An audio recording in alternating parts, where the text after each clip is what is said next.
안녕하십니까. 오늘 2학기 한국사 첫 시간에 들어오게 되었습니다. 다시 만나게 돼서 반갑고요. 오늘부터 6단원 대한민국의 발전과 현대세계의 변화 살펴보도록 하고요. 오늘은 중단원 첫 번째인 대한민국 전부수립과 6.25 전쟁을 보도록 하겠습니다. 자, 오늘 이 시간에는 이제 2차 세계대전 종결과 냉정체제의 형성을 볼 거고요. 그 다음에 광복 이후의 미소군정에 대해서 배워보도록 하겠습니다. 그 중에 첫 번째인 2차 세계대전 종결과 냉정체제 형성의 학습 목표 보도록 하겠습니다. 2차 세계대전 이후에 자유진영과 공산진영의 대립으로 냉전체제가 형성되었음을 이해할 수 있다. 냉전이 확대되면서 아시아에서는 실제 전쟁이 일어나기도 하였음을 알 수 있다. 이 두 가지 학습 목표를 가지고 공부를 해보도록 하겠습니다. 자, 첫 번째 꼭지인 국제연합 창설에 대해서 알아볼 건데요. 국제연합은 통칭 유엔으로 불리고 있죠. 부산에 가면 이 유엔 기념관이 있는데 이 유엔은 어떻게 창설이 됐냐면요.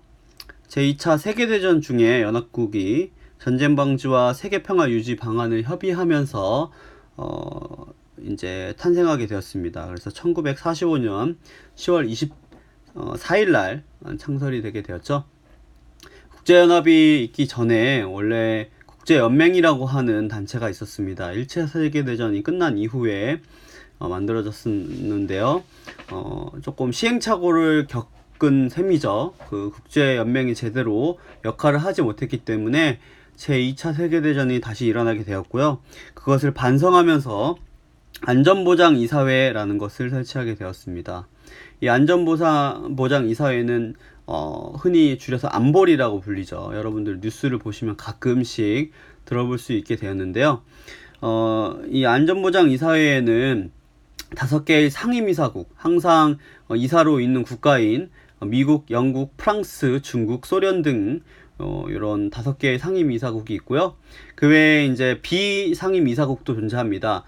그거는 이제 항상 이사국은 아니지만 연도가 지날 때마다 이렇게 이제 유엔 회원국들 중에서 다른 회원 국가들 중에서 이 이사국을 일정 기간 동안에 하게 되어 있습니다. 그래서 이 안전보장이사회를 통해서 국제적인 이제 뭐라고 할까요? 제재를 가할 수 있는 그런 단체가 만들어지게 되었습니다. 그래서 이 평화 유지를 위해서 유엔군이 파견이 될 수 있도록 규정을 하고 있고요. 그 뒤에 나오겠지만 우리가 배우겠지만 첫 번째 수혜를 입은 국가가 우리나라죠. 한국전쟁에 유엔군이 파견되었었습니다. 이 안전보장이사회의 상임이사국과 관련된 재미있는 이야기가 하나 있습니다. 커피클럽이라는 게 있는데요. 이 안전보장이사회 상임이사국은 이 비토권이라고 해서 거부권을 행사할 수 있는 굉장히 이제 좋은 권한을 갖고 있어요. 그래서 상임이사국이 아닌 국가들 중에서 이 상임이사국이 되기 위한 되고자 하는 국가들이 좀 있습니다. 예를 들면 일본이라든지 뭐 독일이라든지 뭐 인도, 브라질 뭐 이런 국가들이 상임이사국으로 진출하기 위해서 굉장히 노력을 많이 하고 있거든요.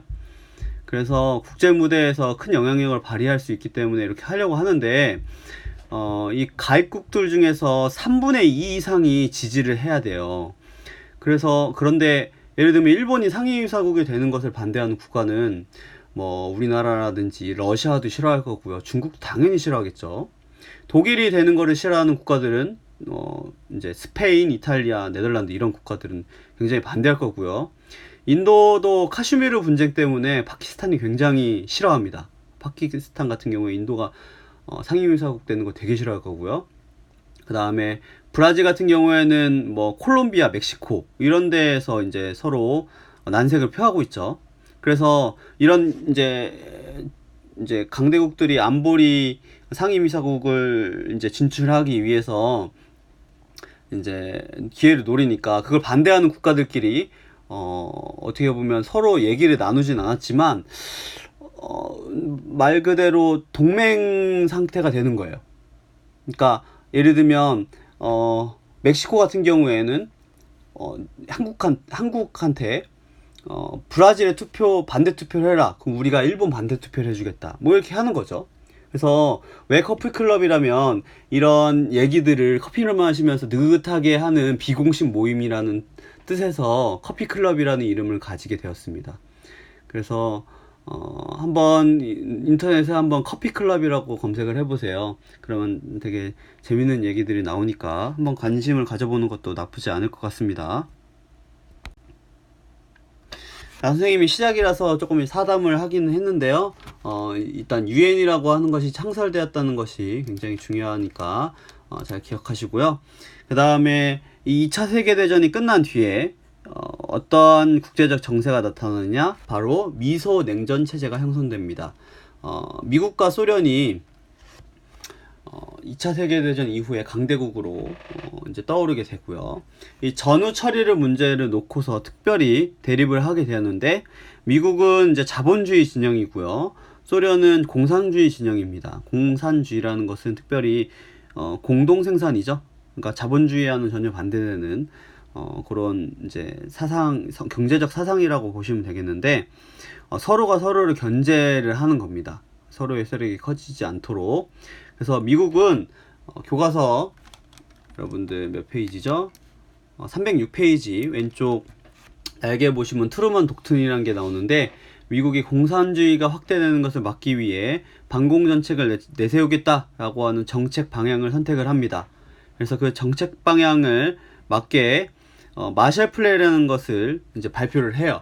그래서 마셜 플랜이라는 것은 유럽이 이제 전쟁터였으니까 이 자본주의로 돌아설 수 있도록 지원을 해주겠다라고 하는 플랜을 세우게 됩니다. 그래서 실제로 구호물품을 많이 주게 되고요. 유럽에 대해서 경제 지원을 하게 되는 거죠.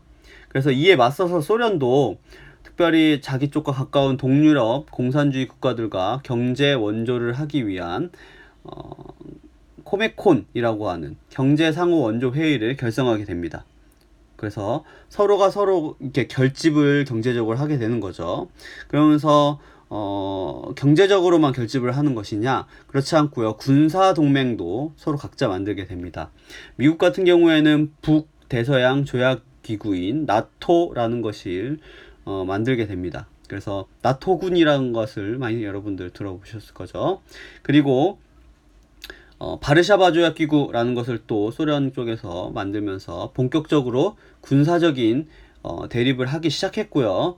그 냉전 체제를 잘 보여주는 것이 독일이 공산주의 국가인 동독과 자유민주주의 국가인 서독으로 독립한 것을 보면 알 수가 있습니다. 자, 그러면 아시아 국가들은 어떻게 되었느냐? 세계 2차 대전이 유럽 전선과 이제 태평양 전선으로 이제 나눠준 것을 볼 수 있는데, 유럽 쪽은 미국이 그런 식으로 마셜 플랜으로 지원을 해주고, 러시아도 유럽 국가이기 때문에 그 소련을 중심으로 모였는데요. 이제 전쟁으로까지는 이제 확대되지는 않았었습니다. 그렇지만 이제 중국에서는 이것이 전쟁으로까지 확대가 됩니다. 특별히 중국 안에서 공산당과 국민당이라고 하는 두 개의 정당이 있었는데요. 그 두 개의 정당 간에 내전이 발생하게 됩니다.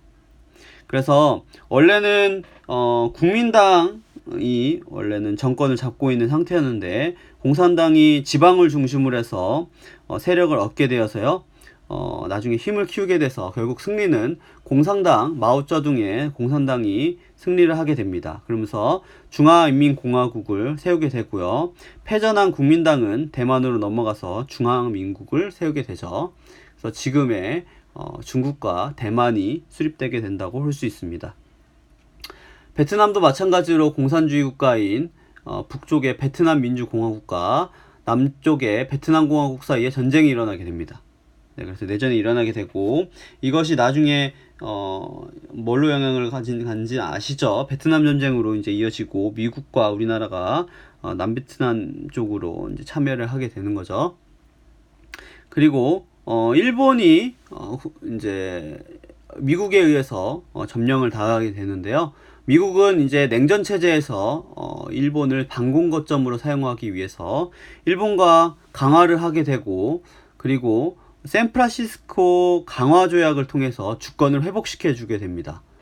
여기서 너무 아쉬운 것은 2차 세계대전 그리고 그 이전에 제국주의의 천병이었던 일본은 전혀 피해를 받지 않았다는 것은 정말 아쉬운 거죠. 그에 비해 이제 독일 같은 경우에는 분단이 되게 되는데 그 일본의 그 피해를 우리가 대신 보았다라는 생각을 지울 수가 없습니다. 자, 한국사 백과 밑에 이제 7페이지 밑에 나와 있는데요.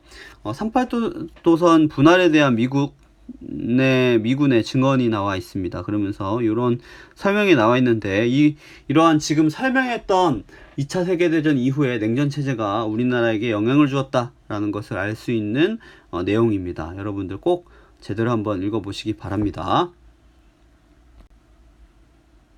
자, 이제 국제 정세에 대해서 보았으니까 본격적으로 우리나라 정치적 정세에 대해서 좀 살펴보도록 합시다.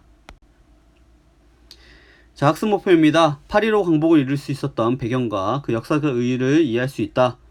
두 번째는 광복 이후 우리 민족이 당면한 최우선 과제가 민족 통일 국가 수립이었음을 알 수 있다. 두 가지를 보겠습니다. 자, 이제 주제열기 부분에 보니까요. 시문의 그날이 오면이라고 하는 여러분들이 문학책에서 잘 찾아볼 수 있는 시가 나와 있습니다. 네.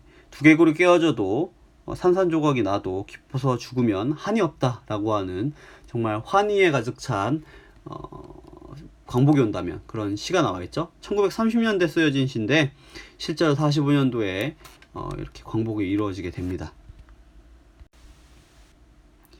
자, 그럼 광복 이후에 이제 우리 민족의 이런 활동에 대해서 좀 살펴보도록 하겠습니다. 그 중에 대표적인 단체가 바로 조선건국준비위원회가 있습니다. 우리가 1학기 마지막 시간에 건국동맹에 대해서 배웠던 것이 기억이 날 겁니다. 여운형의 건국동맹이 이제 이미 활동을 하고 있는 상태인데 광복 당일날 이 건국동맹의 여운형이 조선 총독을 만나서 행정권 이양에 대해서 논의하면서 정치활동 불간섭을 약속을 받게 됩니다. 이 내용으로는요, 학생과 청년을 조직하고 훈련하는데 간섭하지 마라. 노동자와 농민을 건국 사업에 동원하는데 간섭하지 마라. 그리고 3개월분의 식량을 확보해 놔라. 와 같은 5가지 조건을 걸고 그런 약속을 받아냅니다. 그리고 여운형은 좌익 세력에 가까운 사람인데요. 우익에 가까운 안재홍과 함께 조선건국동맹을 조선건국준비위원회, 즉 건준이라는 것으로 다시 한번 재조직을 합니다. 그래서 건준이 활동을 하는데요. 첫 번째 치안대를 조직해요. 그래서 치안을 이렇게 유지하기 위해서 노력을 하고요. 그냥 뭐 수도권에서만 한 게 아니고요. 전국에 지부를 설치해서 이러한 활동을 하게 됩니다. 근데 미군이 들어오게 되면서 미국은 일본을 아까 우리가 배웠지만 이제 지위를 향상시키고 냉전 체제에서 자본주의의 천병으로 사용하려고 한다고 얘기했었죠. 그래서 총독부의 기존 체제를 유지하라고 요구를 하게 됩니다. 그래서 총독부가 경찰서와 방송국을 제작하면서 이 무렵에 이제 건준의 주도권도 이제 좌익이 이제 차지하게 되면서 우익 세력은 또 탈퇴하게 됩니다. 이 좌우익의 이념 갈등이 굉장히 심했다고 볼 수 있죠. 그래서 좌익 세력은 미군 진주를 대비하면서 건준을 해체하고 조선인민공화국을 수립하게 됩니다. 네, 그리고 북쪽은 이제 러시아가 이제 진주를 하게 되죠. 그리고 주석에는 그래서 이승만, 부주석에는 여운형이 선임을 했는데 이승만은 취임을 거부합니다. 그리고 우익 세력들, 특별히 반민족 친일 병력자들이나 보수 세력들 같은 사람들, 대표적으로 김성수가 있는데요. 이 사람들을 중심으로 한국민주당이 창당이 되게 되고 대한민국 임시정부의 귀환을 이제 기다리게 되는 거죠. 자, 이제 충칭에서 활동을 하던 조선이 아니죠. 대한민국 임시정부 요인들이 귀국하게 되는데, 이 미군 입장에서는 총독부를 유지하라고 하는 이제 명령과 함께 임시정부의 그 역할을 인정하지 않습니다. 그래서 임시정부라고 하는 정부가 들어오는 것이 아니라 이 개인 자격으로 귀국하도록 요구를 합니다. 그래서 45년 11월에 임시정부 요인들이 귀국을 하는데, 이 행정조직이, 한국인이 만든 행정조직이 굉장히 인정할 수 없다라고 얘기를 해요. 그래서 임시정부는 귀국하고 나서도 정부 역할을 제대로 할 수 없습니다. 그래서 시니키라는 사람이 행정권 장악을 위해서 담화문을 발표하는데, 이것도 쿠데타로 여기고서 체포를 하기도 합니다. 그리고 38도선을 경계로 해서 광복 이후에 미소 군정이 들어서게 됩니다. 38도선 이남에는 미국의 군정이 실시가 되고, 38도선 이북에는 소련의 군정이 실시가 되는 거죠. 미군정은 사전 지식과 준비가 부족한 상태에서도 직접 통치에 나섭니다. 그래서 잘 모르기 때문에 이제 한국 민주당 인사를 등용을 하면서 총독부 관료와 경찰을 활용하면서 직접 이제 통치를 하게 되고요. 특별히 임시정부와 조선인민공화국을 전혀 인정하지 않았습니다. 그리고 소군정 같은 경우에는 간접 통치 방식을 활용을 하면서 인민위원회, 그러니까 인민공화국의 그 위원회의 자치를 인정하는 방식으로 후원을 하게 되는 거죠. 그래서 미군정과 소군정도 각각 관심사가 뭐냐면, 미군정은 공산화를 방지하는 것이고요. 소군정은 이제 공산주의 세력을 후원하는 것이 최대의 관심사라고 볼 수 있습니다. 자, 이제 미국과 소련을 비롯해서 이제 2차 세계대전 승전국들이 이제 한국의, 조선의 한반도에, 그렇죠, 정확히 얘기하면 한반도에 정부 수립을 위해서 이제 회의에 들어서기 시작합니다. 그래서 첫 번째 노력으로 물론 이제 카이로 회담이라든지 이 광복 이전에 한국은 독립된다라고 하는 것이 결정이 되었기 때문에 당연히 이제 한국 민주 정부 수립을 위해서 이제 논의를 하는 거죠. 그래서 미영소 3국의 외무 장관들이 회의를 하게 됩니다. 그래서 모스크바 삼상회의라고도 불리죠.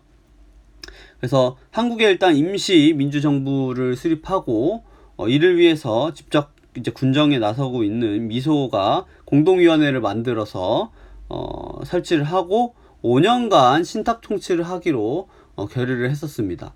근데 이에 대해서 특별히 우리나라 우익 세력 같은 경우에는 임시정부가 있는데 왜 신탁 통치를 결정을 했느냐, 우리의 자주권이 부정되는 결정이다 라고 해서 반대를 하여, 그리고 좌익 세력도 처음에는 신탁 통치를 반대했다가 신탁 통치를 빠른 독립을 위한 지원으로 받아들여서 이 외무장관 회의를 지지하게 돼요.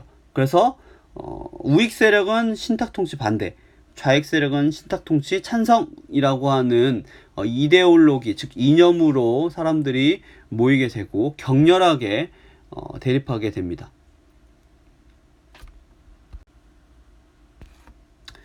자, 그러면 자세한 모스크바 3국 외무장관 회의 결정서에 대해서 한번 볼까요?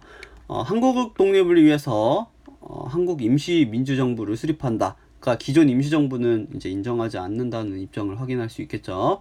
그래서 미소공동위원회를 설치하고 협의한다. 그리고 세 번째는 신탁 통치한다. 이렇게 하는 세 가지 결정문이 있으니까 잘 읽어보시기 바랍니다. 자, 이렇게 해서 오늘은 주로 이제 국제정세, 2차 세계대전 이후의 국제정세와 특별히 냉전체제에 대해서 우리 살펴보았고요. 그 다음에 모스크바 3상 회의까지 우리나라의 정치적 상황에 대해서 특별히 알아봤는데요.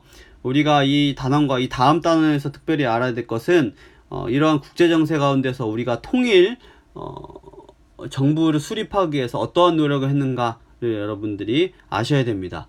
그래서 특별히 오늘은 통일정부 수립의 노력은 전부 다 못 봤으니까 광복 이후 정치적 상황을 세계 냉정체제의 형성과 관련해서 그 배경을 파악하는 것이 정말 중요하다고 할 수 있고요. 이걸 중심으로 그 개념이해 평가도 출제하도록 하겠습니다. 여기까지 하겠습니다.